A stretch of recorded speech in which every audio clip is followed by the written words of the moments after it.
Tardes. Estimado Joaquín, muy buena tarde. Y el tema, decíamos, sin duda lo que ocurre en Europa del Este. Sí, sin ánimo de ser ni de venderse como alguna especie de experto, porque es un tema bastante complicado y complejo. Verdaderamente es súper interesante ponerte a revisar de qué se trata todo este conflicto que estamos viendo entre Rusia y Ucrania. Y pues particularmente pensar en términos o tratar de superar el maniqueísmo, ¿no? Porque pues pareciera ser que se presenta como, o se trata de vender en muchos sentidos, en muchos medios de comunicación, como una historia de buenos y malos. Donde pues, está este gran villano llamado Vladimir Putin, que está atacando a esta pobre e inocente república ucraniana. Y bueno, en realidad es muchísimo más complejo, y sobre todo cuando lo piensas o tienes algunas nociones de política internacional, ¿no? De geopolítica o de geoestrategia, que se les llama, ¿no? Pues finalmente no deja de ser de alguna forma una reminiscencia de lo que fue la Guerra Fría, o quizás un reinicio en muchos sentidos, una reconfiguración global de los equilibrios de poder entre Occidente y Oriente, pues entre Occidente liberal, capitalista, liderado por Estados Unidos a través de esta alianza militar que llamamos la OTAN, que básicamente agrupa un montón de países europeos en contra de Rusia.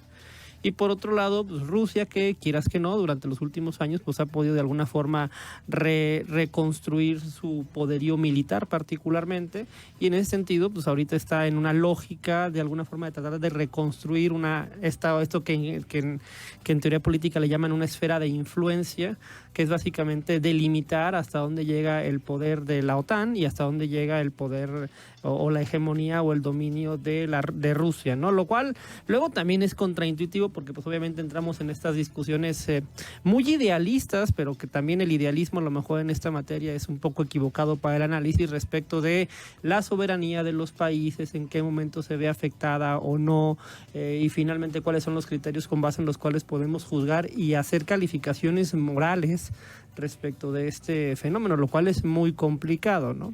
Finalmente, pues no dejan de ser potencias nucleares, en el caso de Rusia y en el caso de la OTAN, las que pues, de alguna forma tienen que delimitar cuál es su territorio. La gran crítica que hace por ahí Putin a la OTAN es que la OTAN poco a poco se ha ido extendiendo hacia el este, llegando básicamente, está a punto ya de llegar a su frontera. En el caso de Ucrania, pues prácticamente es frontera directamente con Rusia. Mucho tiempo territorio ruso. Y mucho tiempo territorio ruso. Y lo que dice el argumento de Putin es, si yo permito que esto suceda, yo voy a tener al ejército de la OTAN literalmente en mi frontera, ¿no? Que era algo que originalmente cuando se constituyó la OTAN estaba bastante lejos. De hecho, la OTAN ha ido avanzando hacia el este poco a poco a través de nuevos países que se han ido incluyendo en la alianza. Y hay muchos que se preguntan si realmente la OTAN tiene hoy sentido de existir, dado su origen, dado por qué surge. Bueno, pues yo creo que hoy estamos viendo que tiene algún sentido de existencia, porque pues finalmente Rusia se convierte en una amenaza militar de primer orden para un montón de países pequeños que por sí mismos no podrían defenderse. Digo, hay grandes potencias en Europa, sí, también en alguna decadencia. Las grandes potencias europeas, pues obviamente son Alemania, Francia, el Reino Unido, son fundamentalmente las grandes potencias, ¿no? Todo lo demás, todos los estados bálticos, repúblicas como Polonia, Lituania, Estonia y todos estos países pequeños, son países que jamás tendrían por sí mismos la capacidad de resistir o de negociar en términos de amenaza militar con algo tan grande como es Rusia, ¿sí? Además teniendo o habiendo heredado el respaldo de las armas atómicas de la Unión Soviética, lo cual no es poca cosa, ¿no? Porque pues finalmente en materia de política internacional sí cuenta la economía, pero también cuenta la capacidad bélica de un país, ¿no? Y pues obviamente al ser una potencia atómica, pues Rusia tiene una capacidad de disuasión muy importante. Ninguno de estos países, de los veintitantos países que conforman la alianza, la OTAN, la gran mayoría de ellos no tendrían ninguna posibilidad de defenderse si no es porque están dentro de la alianza. Es la alianza lo que les permite tener una relativa seguridad frente a la amenaza y las discrepancias profundas que puede haber, ideológicas, culturales, porque también hay un tema de fondo que pues, son las diferencias culturales e ideológicas entre Occidente y Oriente, ¿sí? Finalmente nosotros en Occidente que de alguna forma formamos parte también en América Latina, pues compramos mucho esta idea de la democracia liberal con derechos humanos, donde hay elecciones, donde elegimos de forma periódica a nuestros gobernantes con determinadas garantías para los individuos, y el individuo es importante y tiene derechos humanos, toda esta construcción cultural que literalmente es lo que configura Occidente. Sí. Esto no necesariamente es así en todo el mundo, eso también hay que entenderlo, ¿sí? Luego los occidentales pensamos que nuestra cosmología, nuestra forma de entender el mundo es la forma. Es la forma y es la única posible, y eso realmente no ha sido así en el transcurso de los siglos y de la historia.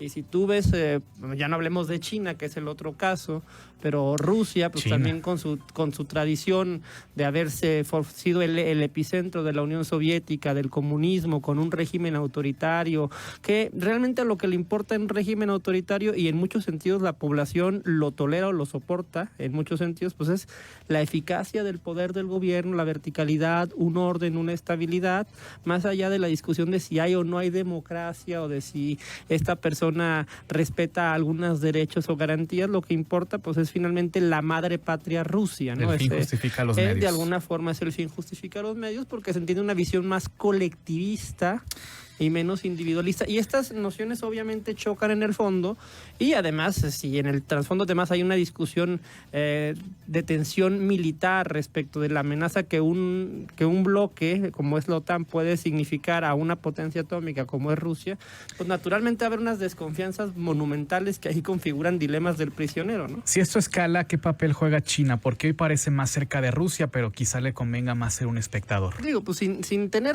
obviamente todos los hilos, un tema súper complejo. Lo que se ha manejado mucho en medios de comunicación internacionales pues es la posibilidad de que China de alguna forma financie a Rusia frente pues a las medidas de retaliación que están estableciendo las democracias occidentales en materia económica, ¿no? Pues finalmente la respuesta que están teniendo la OTAN, Europa, la Unión Europea, Estados Unidos contra esta invasión por parte de Rusia, pues es básicamente limitarle muchas acciones en materia económica a Rusia, ¿sí? Lo cual además es un arma de doble filo, porque cuando tú cortas las relaciones económicas con un país, sí dañas a ese país, pero también te dañas a ti mismo.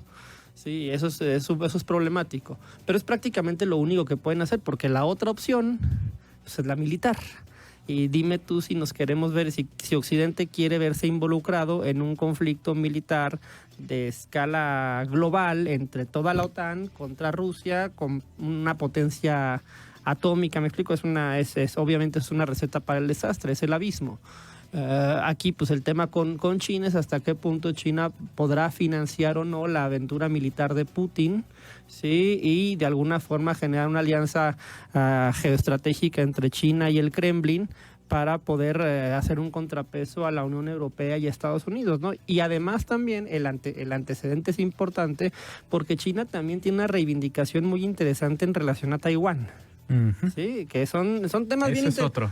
Ese es otro, que son temas súper interesantes, porque luego pensamos ese tema porque en México no tenemos problemas de estos de identidad nacional. Uh-huh. Esos problemas no los tenemos aquí. En general, México es un país razonablemente homogéneo. A lo mejor en Chiapas lo tuvimos en algún momento, sí, pero por ejemplo, en España está el tema con Cataluña. Uh-huh. ¿Sí?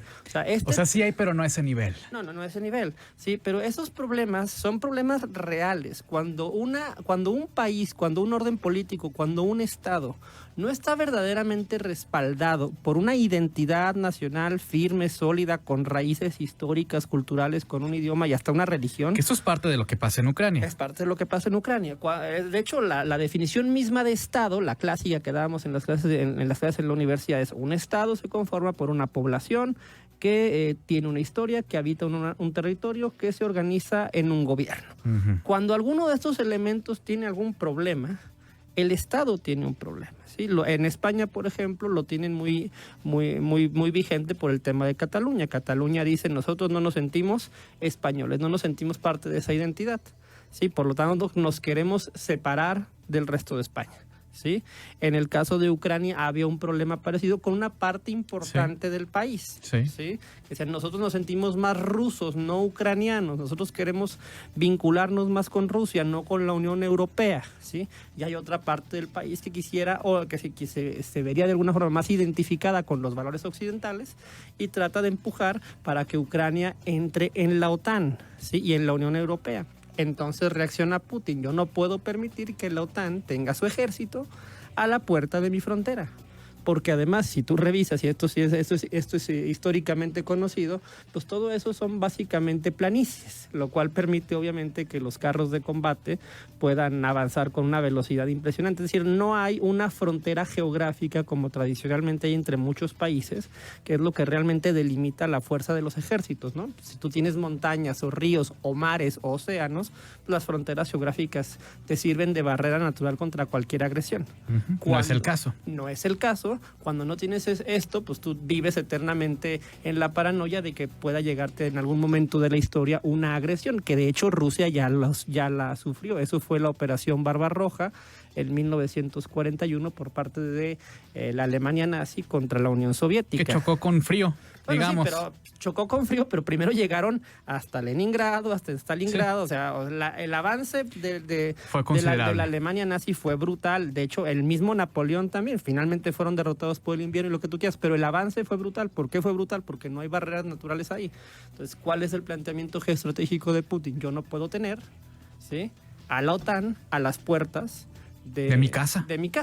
Ese es el planteamiento. Por otro lado, obviamente hay una discusión pues, respecto de que está librando una guerra ofensiva en esta lógica ideal de la soberanía de los países. Obviamente está violando la soberanía de Ucrania. Si entendemos que Ucrania ya lo reconocemos como un país y así ha sido reconocido. Sí. Pero desde el punto de vista ruso dices, pues esto es una amenaza a mi estabilidad y a mi seguridad en el mediano y largo plazo. Lo cual lo hace súper complejo respecto a definir de quién tiene o no tiene razón en esta discusión. Cuando esto acabe, y ojalá que sea pronto, ojalá de verdad que no escale, ojalá que termine pronto, pero ¿qué va a pasar? ¿Cómo queda el mundo? ¿Cómo queda Rusia? ¿Cómo queda el gobierno de este país? ¿Cómo queda Vladimir Putin? No, pues yo creo que se van a redefinir los equilibrios globales y de hecho en muchos sentidos eso tiene que ver con la pérdida de hegemonía de Estados Unidos.